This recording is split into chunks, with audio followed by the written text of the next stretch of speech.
গাছপালা দিক দিগান্ত পেরিয়ে চললো আমাদের গাড়ি। চলে এসেছি আমরা একটা খাবার জায়গায়। সেখানে ভেজ থালি অর্ডার করে নিলাম, কিন্তু এখানে খাবার অতিরিক্ত ভালো, যেটা খেলে শরীর একদমই খারাপ করে যাবে। কিন্তু আমাদের খেতেই হবে, কিছু করার নেই। তাই খাবারটা খেয়ে চটপট বেরিয়ে পড়লাম নন্দনকাননের জন্য। রাস্তায় বৃষ্টি হচ্ছিল, মেঘলা ওয়েদার হয়ে গেছিলো। তো এখানেও ঢুকে দেখলাম ভালোই ঝিরিঝিরি বৃষ্টি হচ্ছে। বৃষ্টিতে এক জায়গায় মাথাটাকে যাতে না ভিজি সেই জন্য দাঁড়িয়ে আছি, কিন্তু এতক্ষণ রোদে আমাদের মাথাটা গরম হয়ে যাচ্ছিল। সবাই দেখো ছাতা নিয়ে এসছে, আমরা কিন্তু ছাতা নিয়ে আসিনি। কি করে জানবো বলো যে এত রোদ এত বৃষ্টি হবে? তাই ছুট লাগিয়েছি, ছুটে ছুটে টোটোতে বসে পড়লাম। এখানে 2600 টাকা নিল আমাদের পুরো টোটোটা বুক করে আমাদের ঘোরানোর জন্য।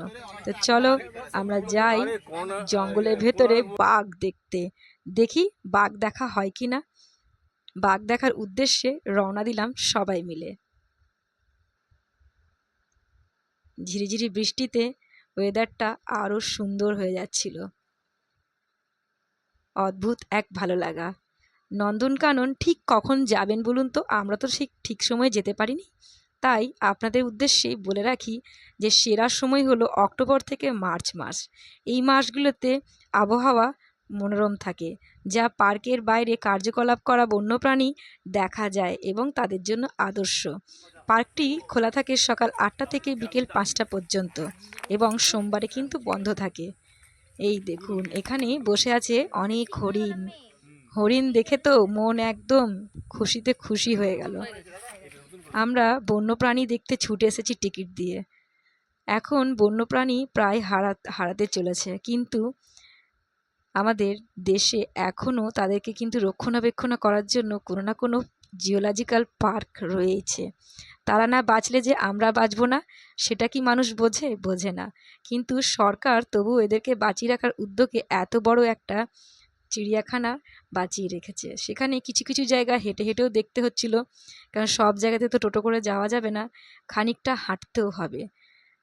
আর এত বিশাল যে অদ্ভুত। আমরা বাসে করে চড়ে পড়েছি, কেননা যেখানে বাঘ দেখতে যাব সেখানে সাবধান হওয়া খুব জরুরি।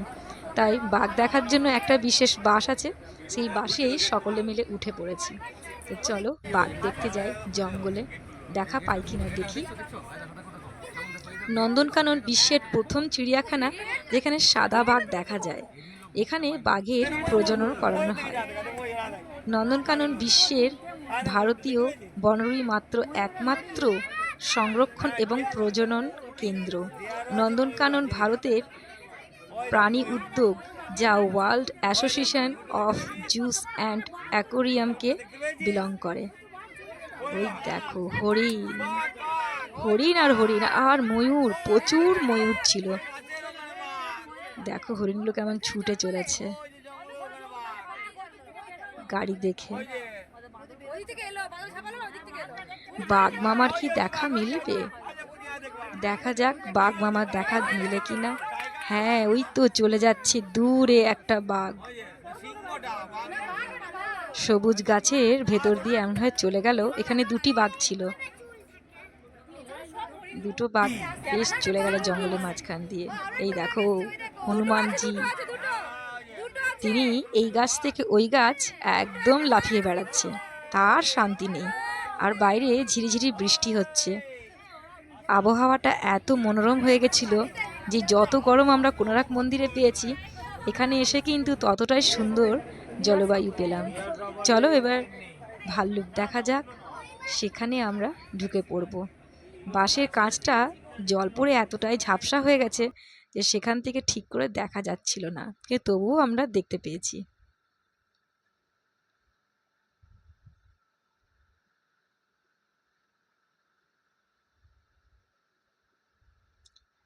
অদ্ভুত অদ্ভুত সব।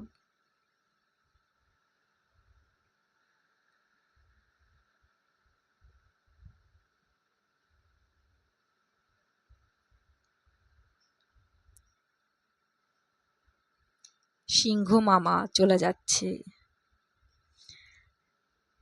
সিংহ আর সিংহীর মধ্যে কিন্তু সিংহীদের লোম থাকে এবং সিংহীরাই কিন্তু সিংহর ওপর রাজত্ব করে।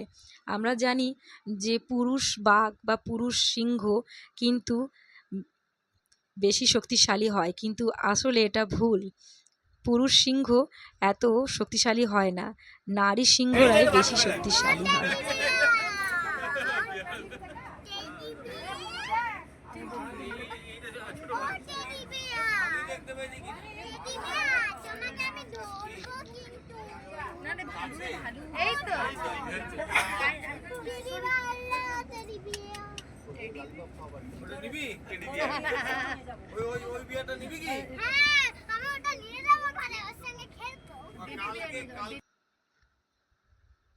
চলো, আবার লাইনে দাঁড়িয়ে পড়েছি বাস থেকে নেমে।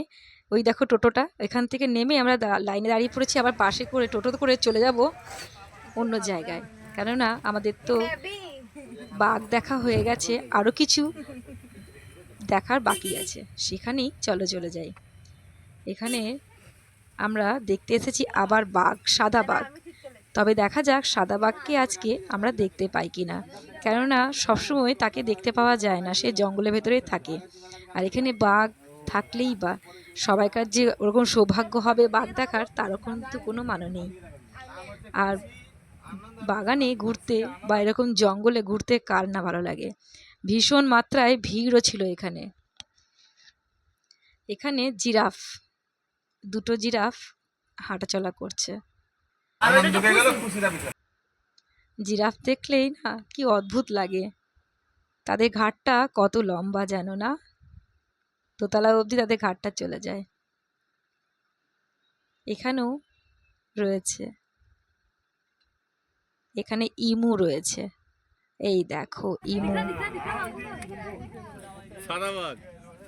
এই যে এখানেও আরেকটা বাঘ রয়েছে, কিন্তু সে খুব অলস, সাদা বাঘ শুয়ে আছে, একটুও কিন্তু সে নড়েনি এত ডাকাডাকির পরেও, যে একটু আমাদের একটু দেখা দেখ ঠিক করে তা নয়। বাঘ মামা কিন্তু ভীষণভাবে অলস হয়ে শুয়েছিল, তার ঘুমের সময় হয়ে গেছিল, তাই সে ঘুমোচ্ছিল পাড়গুলোকে ওপরে করে। সারা নন্দনকানন আমরা কিন্তু ঘুরে নিয়েছি।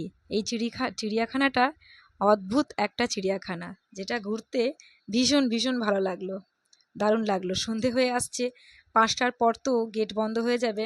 আমরা ঢুকেইছি বেলা 3টের পরে, তাই আমাদের কাছে বেশি সময় ছিল না। ছুটে যতটুকু দেখা যায় তাই ততটুকু আমরা দেখে নিলাম। আর মাঝে ঝিরিঝিরি বৃষ্টিও পড়ছিল, আর বৃষ্টি একদম শান্ত করে দিয়েছে পরিবেশকে, আর মনোরম তো করেইছে। সেখান থেকে বেরিয়ে যাওয়ার পথে আমরা বেরিয়ে যাচ্ছি, সকলকেই হর্ন দেওয়া হচ্ছে বেরিয়ে যাওয়ার জন্য, যে চলো বেরিয়ে পড়ি এখান থেকে, আবার রওনা দেব হোটেলের দিকেই। চলে এসছি আমরা গাড়ির কাছে, উঠে পড়বো গাড়িতে। এখান থেকে আমাদের লাগবে 3 ঘন্টার সময় পুরীতে যেতে। তো চলো গাড়িতে বসে বেশ মজা করতে করতে চলে যাই পুরীতে। দেখা হবে আবার পুরীতে। এখানেই আমার ভিডিওটা শেষ করলাম। ভালো থাকুন, সুস্থ থাকুন এবং আমার সাথে জুড়ে থাকুন আমার ভিডিওতেই। দেখা হবে নেক্সট ভিডিওতে। ততক্ষণের জন্য রইল অনেক শুভকামনা এবং টাটা।